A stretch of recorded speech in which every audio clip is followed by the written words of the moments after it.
خوبصورت عمل انسان کی شخصیت بدل دیتا ہے اور خوبصورت اخلاق انسان کی زندگی۔ جن لوگوں کی تنہائیاں پاک ہوتی ہیں ان کی دعائیں کبھی رد نہیں ہوتی۔ انسان کی دوستی جب اللہ سے ہوتی ہے تو وہ بے فکر اور سکون میں رہتا ہے۔ انسان ہر شے کے بغیر رہ سکتا ہے مگر اللہ کی محبت کے بغیر نہیں رہ سکتا۔ مجھے خوف آتا ہے ان لوگوں سے جنہیں اللہ کا کوئی خوف نہیں، اور پھر جب آپ کا رب آپ کو دنیا کی کروڑوں لوگوں میں سے اپنے لیے چن لے تو آپ کا بھی فرض بنتا ہے ساری دنیا کو چھوڑ کر اس کی طرف دوڑیں، اس کے ہو جائیں اور اپنے رب کی محبت کا فرض ادا کریں۔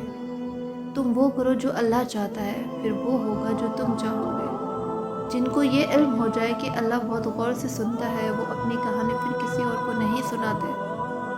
جو کنویں سے نکال کر یوسف کو مصر کے تخت پہ بٹھا سکتا ہے، بھروسہ رکھو وہ رب تمہارے غموں کو بھی خوشیوں میں بدل سکتا ہے۔ تم تہجد تک خود نہیں جاتے بلکہ تہجد کو تم تک لایا جاتا ہے۔ تم سجدوں کو نہیں چنتے بلکہ تمہیں سجدوں کے لیے چنا جاتا ہے۔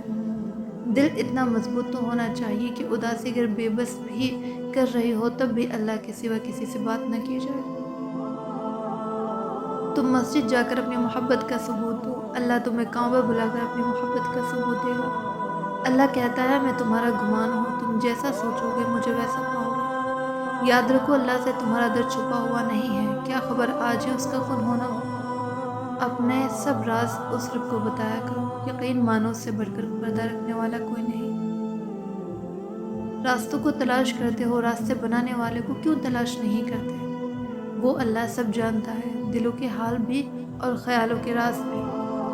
سجدہ خوشی کا ہو یا غم کا، توفیق ملنا بہت بڑی بات ہے۔ اگر تم کچھ سیکھنا چاہتے ہو تو انسانوں سے نہیں قرآن سے سیکھو۔ ہر وہ شخص بے وفا ہے جو نماز نہیں پڑھتا، جو خدا کا نہیں وہ تمہارا کیسے ہو سکتا ہے؟ اور پھر اللہ تمہیں یوں خوش کر دے گا جیسے تم نے کبھی کوئی غم نہ دیکھا ہو۔ اپنی دعا قبول ہوتے دیکھنا دنیا کا خوبصورت ترین احساس ہوتا ہے۔ صبر کا اجر دیر سے ہی صحیح مگر اللہ کی طرف سے بہترین ملتا ہے۔ اللہ کہتا ہے میں تمہارا گمان ہوں اور تم جیسا سوچو گے اللہ کو ویسا پاؤ گے۔ کبھی سجدہ کرتے وقت اللہ کو محسوس کرنا، ایسا لگے گا جیسے وہ صرف اور صرف تیرا ہو۔ نماز شیطان کی شکست اور مومن کی جیت ہے، اور اللہ اپنے بندے کو بکھرنے سے پہلے سنبھال لیتا ہے۔ رب وہاں سے دروازے کھولتا ہے جہاں سے سوچا بھی نہیں ہوتا۔ ہر ٹوٹا ہوا دل، ہر نم آنکھ اللہ کی نظر میں ہوتی ہے۔ سورہ رحمان۔ جب دل اداس ہو اور وجہ بھی سمجھ نہ آ رہی ہو تو سورہ رحمان پڑھ لیا کرو، دل کو سکون آ جائے گا۔ صبر ایسے کرو جیسے روزہ رکھ لیا، اس تسلی کے ساتھ کہ مغرب کی اذان ہونی ہے۔ تمہاری تقدیر اتنی دفعہ بدلتی ہے جتنی دفعہ تم اللہ کے سامنے ہاتھ پھیلاتے۔ دل سے نکلے یہ الفاظ ہزاروں گناہ مٹا دیتے ہیں، اور دنیا کی زندگی دھوکے کے سوا کچھ نہیں۔ مسلسل دعائیں اللہ سے کن کہلوا ہی دیتی ہیں، کیونکہ اللہ کو مان رکھنا آتا ہے۔